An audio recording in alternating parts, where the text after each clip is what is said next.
উনি স্বপ্নে দেখলেন একটা লাল মোরগ ওনাকে 3টা ঠোকর মেরেছে। মুগীরা ইবনে শুবা রাদিয়াল্লাহু তাআলা আনহুর দাস আবু লুলু আল মাজুসি, এই লোকটা খঞ্জর বানাতে পারত। মুগীরা রাদিয়াল্লাহু তাআলা আনহুর দাস। মুগীরা প্রতিদিন 4 দিরহাম করে চার্জ করত, যেহেতু দাস। সে এসে বিচার দিল, আমিরুল মুমিনিন, মুগীরা আমার থেকে বেশি টাকা চায়, জুলুম করে। ওমর ফারুক বললেন, তাই? তুমি কি কাজ জানো? বলে, আমি খঞ্জর বানাতে জানি। বাড়ি কই? পারস্য।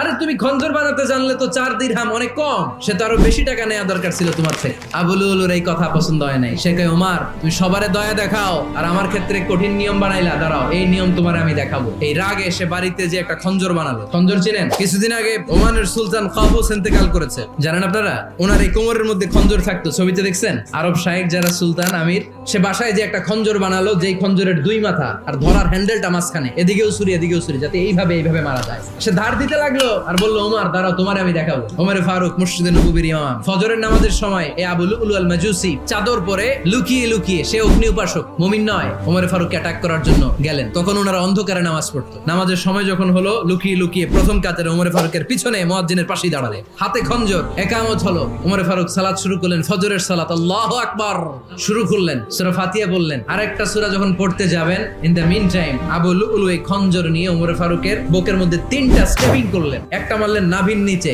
মারার সাথে সাথে পাকস্থলী কেটে গেল। আরেকটা মারলেন পাজরে, পাজর ছিঁড়ে গেল। 3টা মারার পরে ওমর ফারুক বললেন, কাতালানি আল কালব, এক কুকুর আমাকে মেরে ফেলেছে। পেছন থেকে এক সাহাবীকে টান মেরে সামনের দিকে নিয়ে গেলেন, তুমি নামাজের ইমামতি করাও। আর ওমর ফারুককে বাকিরা ধরাধরি করে পেছনে নিতে আরম্ভ করলেন। আর এই আত্মাই আক্রমণ যে করেছে, সে কাতারের মাঝখান দিয়ে যেতে আরম্ভ করলো আর 2 দিকে ছুরি মারতে আরম্ভ করলো। 13 জন সাহাবীর গায়ে ছুরি মেরেছে, 7 জন সাহাবা স্পট ডেথ, জায়গায় মৃত্যু।